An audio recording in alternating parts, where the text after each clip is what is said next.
Hello and welcome to a very special episode, episode 19 of series 2 of the Engaging Internal Comms podcast. This is our anniversary episode of the show that is for employee engagers and internal communicators who like to keep up to date with all that is new in our profession.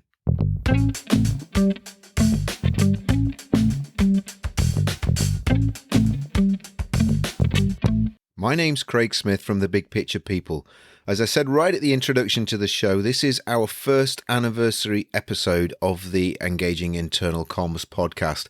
It's hard to believe that it was way back on the 16th of June 2020 that I put out our first podcast episode, which was all about building brand promise from the inside out with Rafa Hennigan. And since then, we have now had 14, this is our 49th episode of the podcast.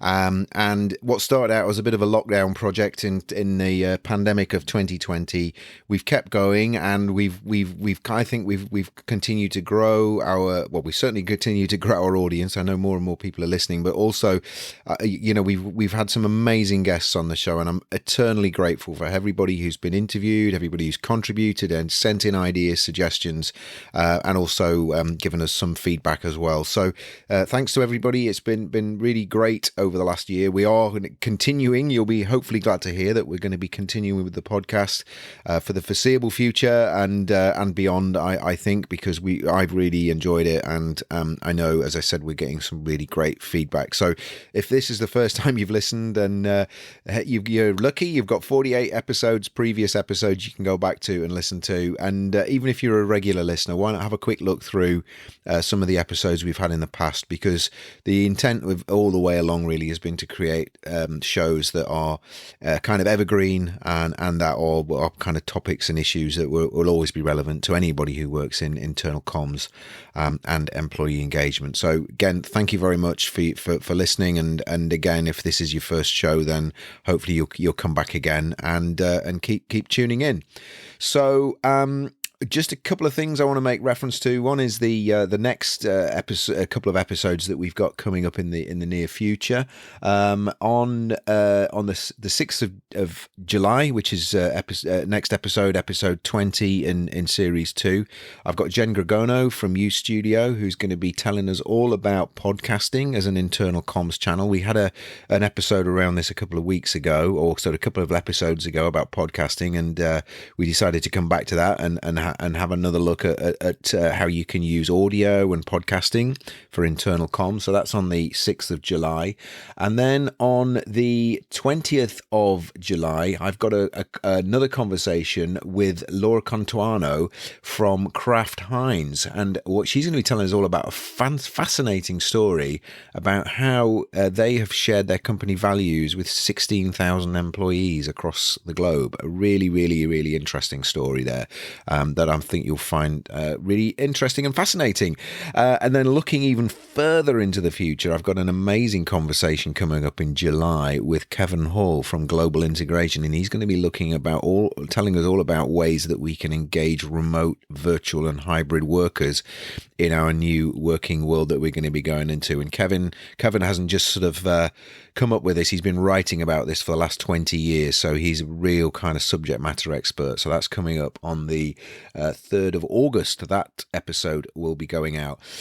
We're always looking for new contributors to the show. If you have a topic that you'd like to be interviewed on that is relevant to our audience and is in their interests, that you can share some of your own kind of ideas, whether that's your internal in a corporate role, or if you're working in your own business and would like to share some of your own tools and methodologies, always receptive to that. Get in touch with us through our signing up form on the engagingic.com website, or on that page in particular, and also if you know anybody who you think would make a great guest, then again, please let us know. Get in touch with us, drop us a note, get in touch with me via LinkedIn if you wish as well, and drop me a direct message that way. Always interested in hearing potential guests for the show and we can bring to our audience. And the final thing before this episode's interview, just want to make you aware that we are running a free webinar on this is the Big Picture People. We are running a free webinar on the 8th of July 2021 at 3 p.m. UK time. It's a webinar we've run before, which was very popular. We're running it again. It's all about helping your employees understand your organization's big picture. And the premise behind that is that what we find from our work is that most business leaders find it challenging to explain their organization's mission, its vision, its values to their employees. It's not because they're not clever. It's just because sometimes they're just too close and it's too complicated to articulate. But we know from our work, and I'm sure you know as well, that knowing the big picture, knowing how everything fits together in the organization and how people's roles can help deliver that is really, really important for employee engagement. So in the session, we're going to be looking at some techniques and some tools that you can use in order to help get your employees to understand that big picture and really kind of have them pointing in the same direction. And we're going to be sharing that with you. Once again, it's a free webinar, 8th of July 2021 at 3 p.m. UK time. And to sign up for that, you just need to go to our website, thebigpicturepeople.co.uk, and at the top of the page you'll see events. If you scroll down to the events that are listed on there, you'll find helping employees understand your organization's big picture on the 8th of July. You can click on that for more information, find out what it's about, and then you can just go straight to a booking form. It's a Zoom webinar and you can sign up there. Anyway, so that's enough of me. On to today's anniversary interview. I hope you find it interesting and useful. Thank you. An area we've covered on the show a couple of times now is the idea of employer branding and how employer branding connects to the overall employee experience, not just when we join a business, but also once we're within the business and how that experience evolves, and the role that employee engagement and internal communications professionals can play in shaping that employer branding experience. So what I wanted to do today was explore that again, but from this time from a slightly different angle. We made contact with the interviewee today who explained to me when we had our initial conversation a couple of areas or a couple of ideas that they'd implemented I thought were really innovative and had a strong connection with communications and engagement from an employer branding perspective. And they were very gracious enough to say that they would explain and discuss these two innovative ideas with us on the show. So I jumped at the opportunity, and it's a great organisation as well. I can vouch for, because we've worked with them. They're a client of ours, and they're a tremendous organisation to work for. So I think you'll find this a really interesting interview, not just from whether you think that your role has a connection with employer branding or not. I think the connection that you'll find if you listen to the interview is that we all have a role in playing in employer branding, and the initiatives that the interviewee talks about, they're significant, but also overlap very strongly with employee engagement and with internal comms as well. So I hope you enjoy this interview. So my interviewee today is Farah Ekaroth. Farah is the employer brand lead and co-chair of the Women's Network at EY. As employer brand lead at EY, Farah has driven the development and execution of EY's employer brand strategy across 18 countries, developing creative campaigns and championing new ways to engage recruitment audiences. Farah has lived and worked in multiple countries, including Asia Pacific, Europe, and North America. Farah has a truly global mindset and thrives on working in different cultures and perspectives. Farah, it's absolutely fantastic to speak to you. How are you today? Hi, Craig. I'm very well, thank you. How are you doing? Very good, very good. And just for our listeners, where with your multiple countries and multiple locations, where are you at the moment? So I'm actually not in my usual location today. Ordinarily, I would be working from home in South London, but I've actually come into the office today in Canary Wharf, where we are very gradually starting to see things open up again.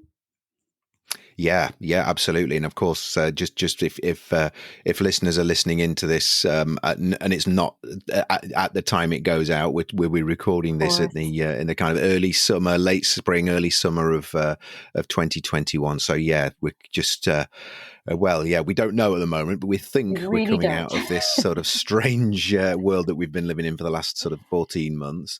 Absolutely. Yeah. So tell us, I mean, most people will probably have heard of EY, but, and Hmm. I know of EY because we've worked with you before, but just tell the listeners a little bit about EY and what EY does. I know it's a huge organization. It really is, yes. So some listeners might be familiar with EY or perhaps Ernst& Young, as we were known for many years.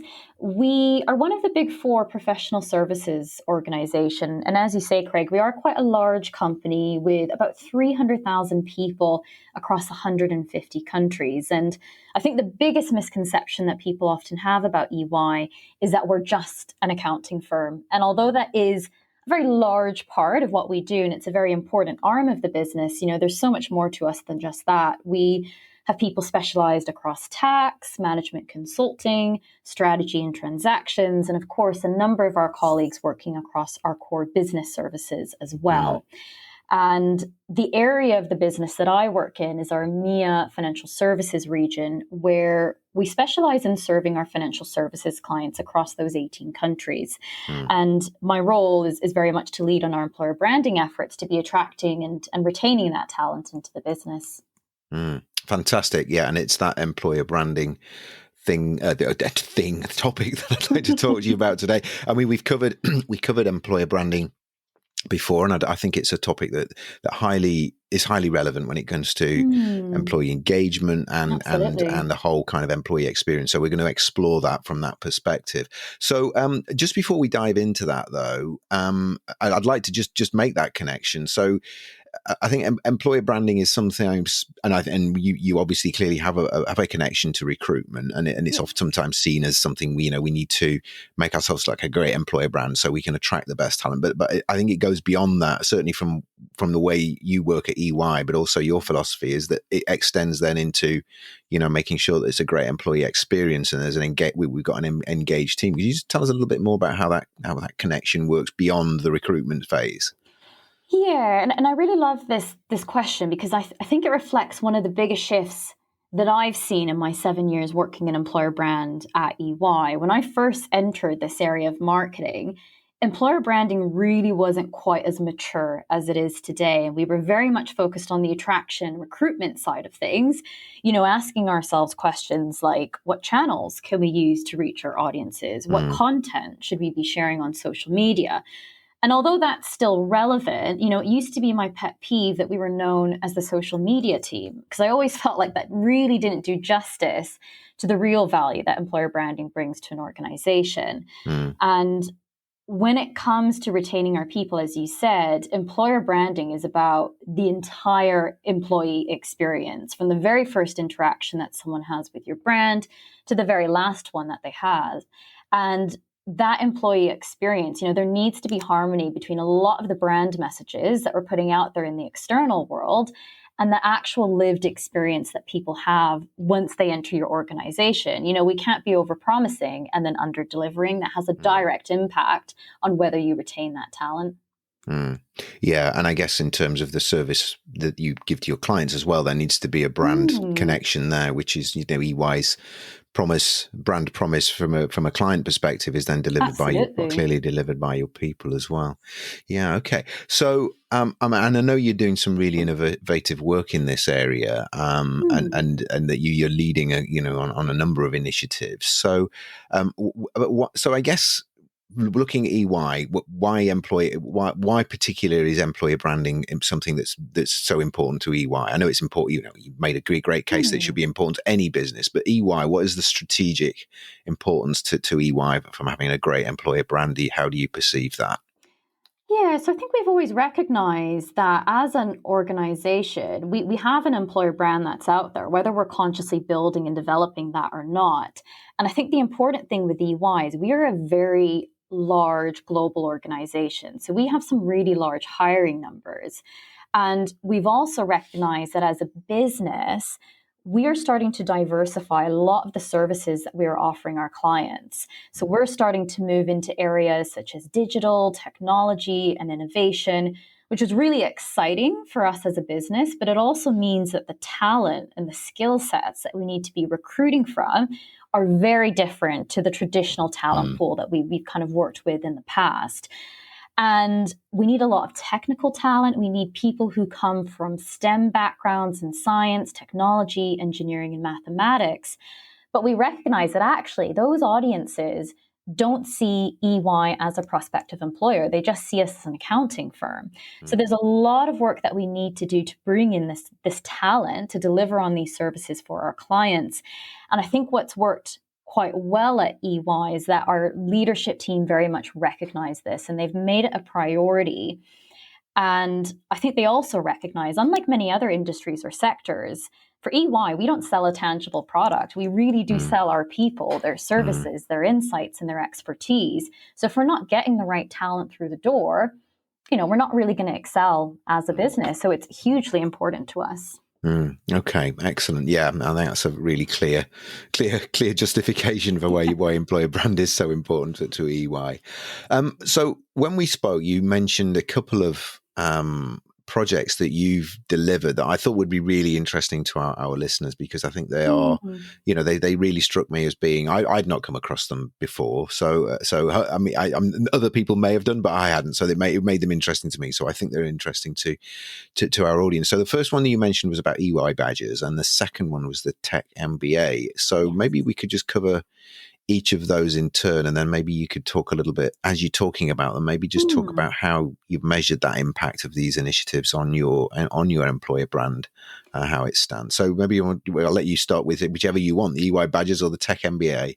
Yeah, absolutely. So at the heart of our employer brand has always been our employee value proposition. And for us, learning and development that we offer our people is so important. And I think EY badges and Tech MBA are a really great example of, I guess, some of the more tactical programs that we're running to really deliver on the promise that we've made of an exceptional experience. And I'll start with EY badges. And this was launched, I'd say, a good few years ago now. And it was in response to the fact that we recognized the world of work is moving at quite a rapid pace. And it's really important that we are not only bringing in all those new skills I mentioned earlier into the business, but actually investing in our own people and helping them upskill themselves so that they can really future-proof their career.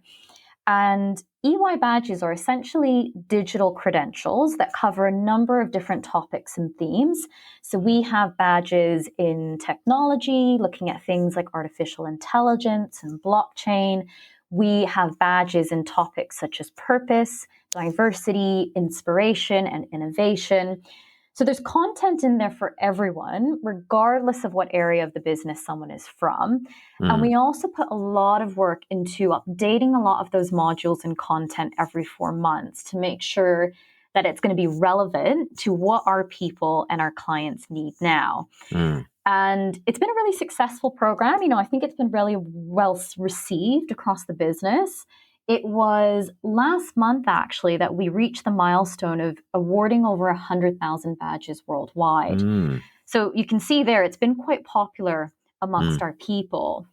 And that was a success and was running for a number of years. And last year, we then recognized that with the new strategy we rolled out across the business, where there was a really big focus on technology and digital, we introduced what we call the EY Tech MBA. Which is quite unique. So I believe it's a first for the industry. And essentially, it's an MBA program that is offered entirely free to all of our EY people, no matter who they are, where they're from, what rank or country they may be in.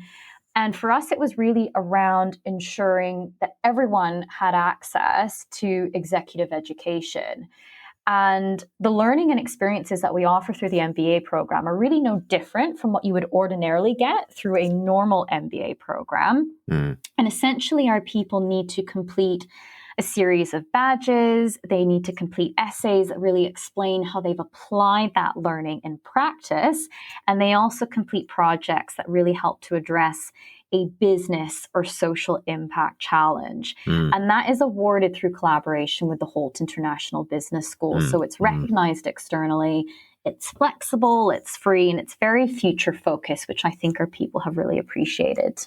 Yeah, that's a fantastic proposition, I think, for any organization. I mean, I did my MBA years ago, a long time ago. Mm. I hate to think, I won't mention how long ago I did my MBA, but I know it was a huge, well, it was a huge personal investment, both in time and also Absolutely. negotiating with my employer at the time to give me the time that I needed to do it. But also financially, it was quite a big negotiation as well. So I think that's a tremendous offer. So just go back to the badges, because I think Mm. I can see how the two fit together now. It's not sort of two Yes. separate initiatives.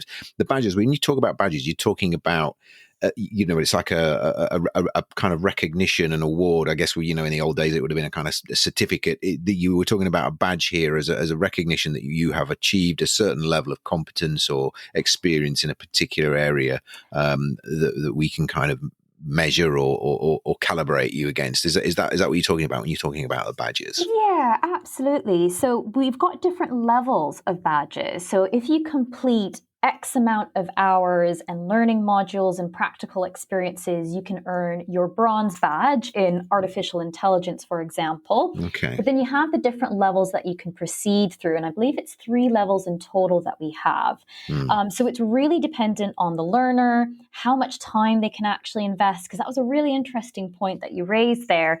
I think some of the challenges we've had around programs like EY Badges is our people want to participate, but are we giving them the time and the space to complete that amongst mm, all of the other deliverables that they need to deliver for our clients? mm, So mm. yes, it's a multi-layered program that's quite flexible depending on the person and what they want to get out of it. Yeah, yeah, and I mean, going forward, is there a correlation between the badges and obviously the tech MBA is a kind of a higher level, or a more kind of coordinated program, I guess. But would you be looking at when you're making potentially looking to promote or advance people's career within the business, the badges would have some currency there in terms of assessing people's among other things, of course, but their suitability for roles higher up the organization.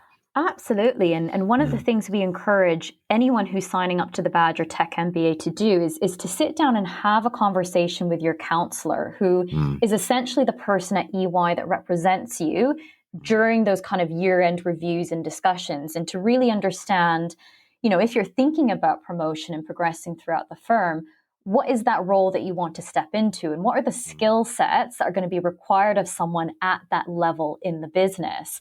And it's mm. been a wonderful way for people to understand, okay, how can I really flex and tailor my learning program?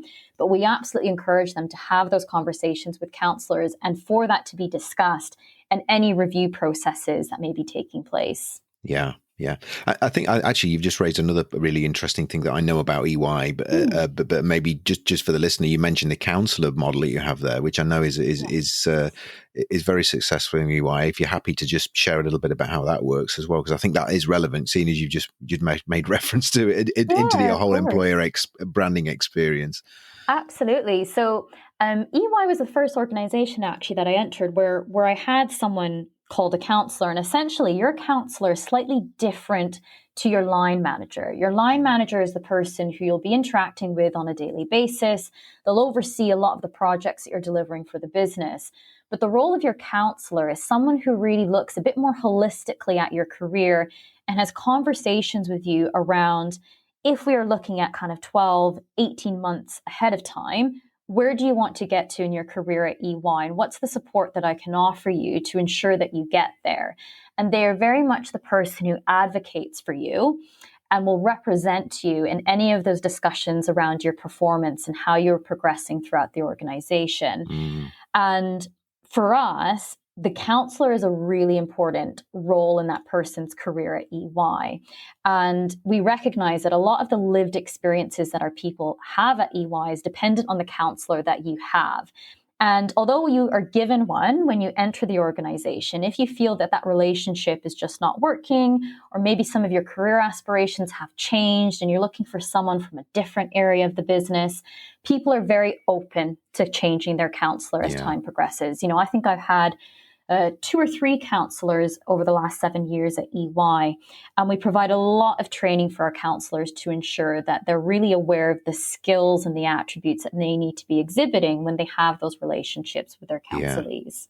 Yeah, no, I know, and I think it's tremendous that model, because I know when we've worked with EY, we've used that counselor network to help us deliver some Yeah, of the things that we've developed for the business. I know it's been great having that infrastructure within the business, because often when we work with clients, we have to almost start from scratch, or we have to kind of find these people. But you've got exactly.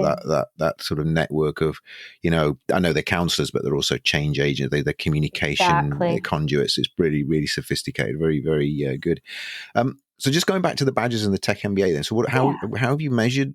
Have you got any data on the impact that that's had on your brand? And I guess, how would you measure that? I guess would be also a Hmm. question.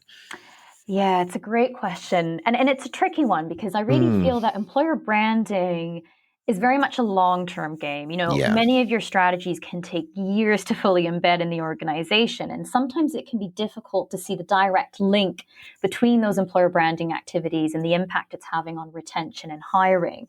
Mm, What I would say is we do have a number of sort of data points and tools that we use across the business. So, I guess the prime example is something that we call our People Pulse survey, mm, and that's done at regular points throughout the year.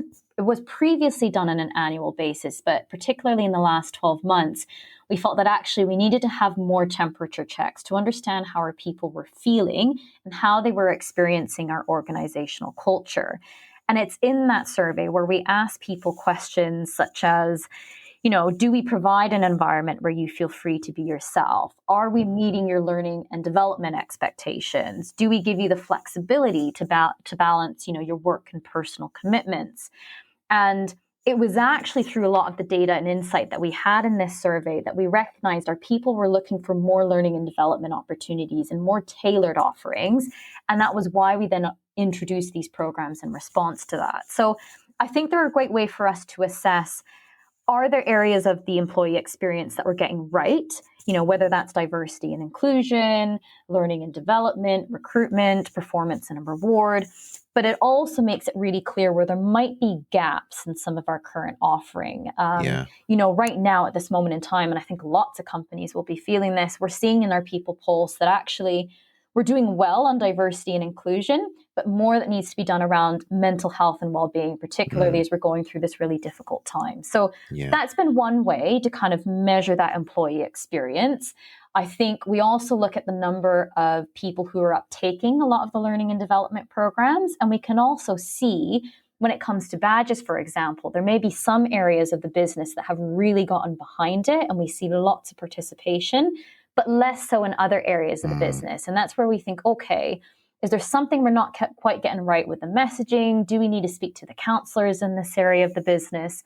So there are different metrics that we have in place, but it can be difficult to measure the success of your employer brand. And I think yeah. outside of L&D, there's a lot of external metrics that we use, which are quite helpful to understand how our external audiences are perceiving the brand.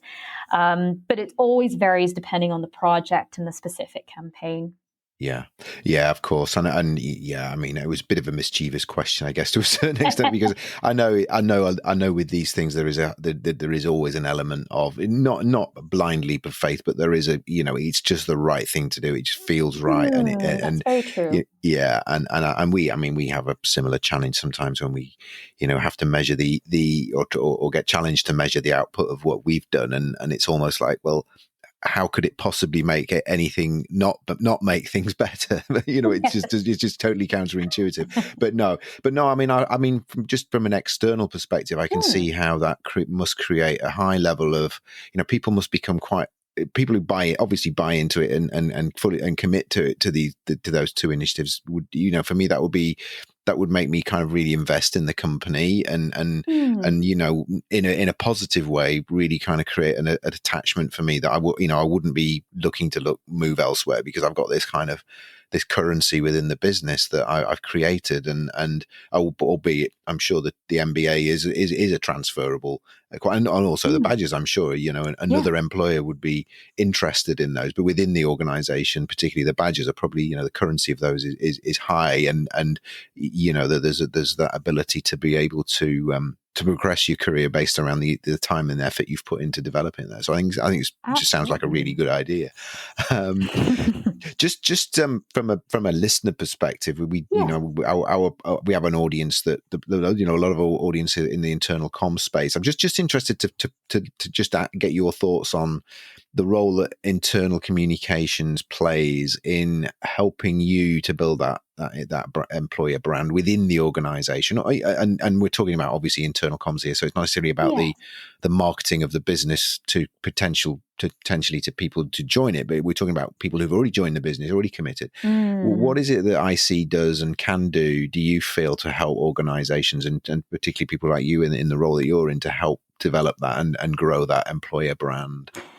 Yeah, so I have found a lot of value actually over the years by collaborating a lot more closely with our communications and engagement teams. Mm, And I think one of the first observations I made when I joined EY was that there was so many different programs, events, initiatives, and campaigns that were running internally within the business, but we weren't communicating any of that into the external space. And it always felt like a bit of a missed opportunity there, because if I, as a new recruit, had known about all of these wonderful initiatives, I would have been even more excited to join EY and to be part of the brand. And I over the years, I've started to have a lot more conversations, collaborate more closely with communications and engagement. And we do have regular check-ins, mm, because often across those 18 countries we operate in, there's lots of really wonderful local initiatives that are running, but I genuinely have no idea of it because I'm not present in that market and I'm not mm, having conversations with people in the wider business. So our comms and engagement colleagues are often the eyes and ears on the ground, and they will tell me about, this campaign's running. Did you know in Ireland we have this fantastic well-being program where our people benefit from X, Y, and Z? And that allows us to understand, okay, what are the potential stories here that we can craft and repurpose for a lot of our external audiences, whether that's on the careers website or on social media. So they've been really wonderful and helpful on that front. And I think as well, for employer branding, we have a really big strategy around employee advocacy, which I know is a topic you've covered on the mm, podcast in the past. mm, And the role that our people have in telling our brand story externally is so important. But we would have never been able to launch that program if it wasn't for the support of our communications and engagement teams, mm, because they knew across those 18 countries who a lot of our influencers were and the people that we needed to get on board with this program to really spread the word organically. So they've been hugely helpful on that front around identifying individuals, stories, and people that we need to really feature and speak to across a lot of the external marketing. mm, More personally, I'm always really in awe of some of the communications our colleagues create internally. And I think because they don't have a lot of the restrictions that we have in place with our external communications, the stuff they do is just so out of the box and so creative. And I genuinely learned so much from reading a lot of the material that they produce, because they're wonderful storytellers. They know how to create beautiful copy and design. And there's a lot of times when I've seen something done and we can easily take that and just share it out in the external marketplace. So mm, mm. they're one of our key stakeholders, I would say, across the wider EY hierarchy. Yeah, yeah, no, I agree, and you're blessed with some extremely talented people who we've Yes. been fortunate enough to work with in EY. So no, I agree, and the whole.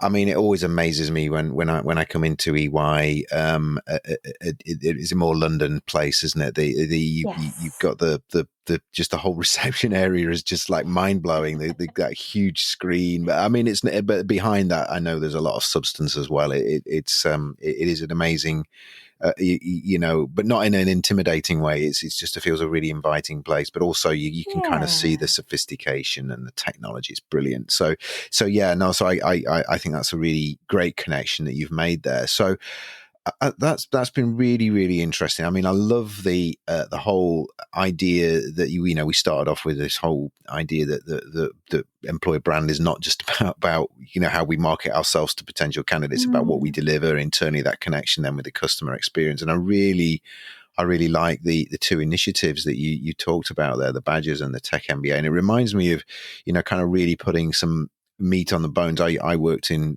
fast moving consumer goods before I started my own of business. course. And I know we where I worked, we had a model which was all around, how you had a successful career in the business. It was a really, really sophisticated model, and it was all about critical experiences and technical capability. But I think what you've done there is you've used technology to be able to create some ways of actually measuring that and giving people a tangible way of showing that critical experience and the technical capability, and that show us that they're ready for, they're certainly they're capable to do their existing job, but also they may be ready for a move and moving on and moving in and growing into the business. So it's tremendous. Absolutely. And I love what you just said there about how the fact that, again, this is what I guess this podcast I'm trying to do through this podcast is just show that comms and engagement are a kind of an integrated part of the business. They're not just a function in and of themselves. They mesh in with all of this, the experience we give to our employees, but also the experience we give to our customers, clients, whoever we serve. I think it's tremendous. So anything else from you, just to wrap up before we just do the kind of final couple of questions at the end of the interview? I just think one thought that did spring to mind as you were talking about, really equipping our people with all of this technology and learning to make them kind of future-proof their career. I think what we've recognized in employer brand, and I do think it's an important point, is we know that when someone joins the organization, they're not always going to stay with EY. We're not expecting them to spend decades and decades as part of our organization.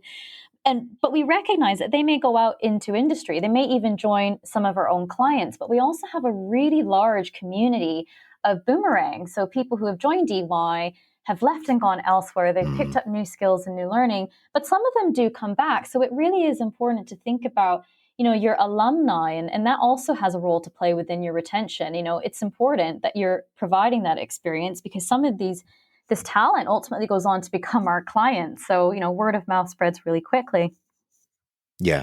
No, well, I think that's actually a really good connection that I'd not thought about, actually. But yeah, I mean, again, from my perspective, the great organizations that I've come across and worked with, you can always tell, because if they've got an alumni association, that usually means that people,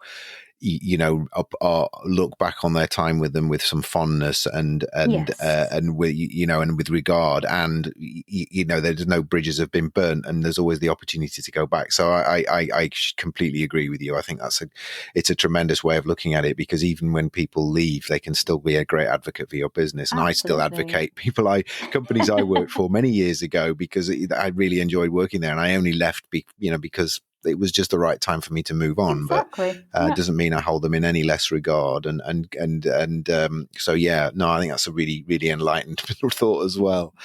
So look, I always ask my interviewees at the end of our conversation just one question, and that's for people who know you quite well and work with you, maybe on a regular basis, think they know Farah inside out, but something that you're happy to share with us that they would go, oh, I never knew you did that, or I never knew you had done that, or whatever tense you want to say. So what's your surprising secret, Farah? So perhaps not a secret from my immediate friends and kind of close acquaintances, but I think when I often meet people, they assume I'm either American or Canadian. And I was born in Canada, but I'm actually half Filipino. And I spent well over a decade growing up in the Philippines on a very small island, which was just a completely different way of life to the life that I have here in London, in a very busy metropolitan city. But also the experiences that I had growing up in the Philippines were quite defining for me. And I attended a lot of really international schools, and I think it was that experience that made me really love working with different cultures and people from different backgrounds and perspectives. So yeah, not a lot of people recognize I'm half Filipino. I spent over a decade living in the Philippines, and wow. Yeah, it's been a wonderful experience for me to reflect back on, and I really do hope to get back to the country sometime after COVID.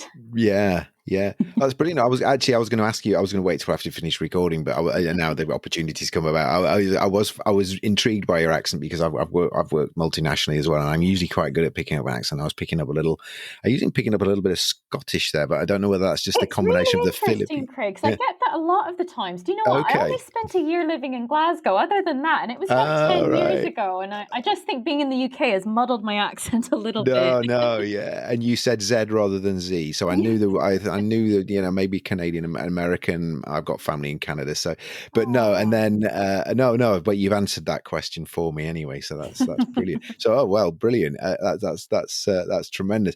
Now, one other thing then is just if people would like to get in touch with you, which I normally put LinkedIn profile in the show notes, just in case anybody would like to reach out to you. I was going to put the EY careers page because I think if people are intrigued to look at how you put that out, then I know careers have got an Instagram. I was going to put a link to that and to your EY Twitter page as well. Any other ways of connecting with you that you're happy for people to reach out to you? And obviously you can choose whether or not to respond to them, but is LinkedIn the best way, or any other platforms that you use? Yeah, absolutely. So I'm very active on LinkedIn, and I'm always really keen to have conversations with, people from all different sectors and industries and fields of marketing. So yeah, very happy to have any conversations over LinkedIn. Wonderful, right? Wonderful. Well, we'll pop that in there, and and we chatted just before the interview about your LinkedIn profile. You've got a lot of You've got some really good posts in there as well, and some of your work is featured in there as well. So I definitely Yes, recommend that's right. having a nosy at your LinkedIn profile. Right. Well, and that's absolutely brilliant, Farah. I really appreciate your time today, and thank you for giving us those insights into the way that EY is leading on employer brand. And I wish you all the best, and hopefully we'll look forward to a nice long summer, which is Yes. free of restrictions, or as Fingers free as crossed. possible from restrictions. Well, thanks again, Farah. I really appreciate it, and take care. Thank you so much, Craig. Really appreciate it. Lovely to speak.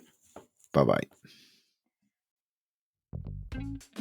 So, thank you very much for listening to Engaging Internal Comms. We hope you found this episode useful and interesting.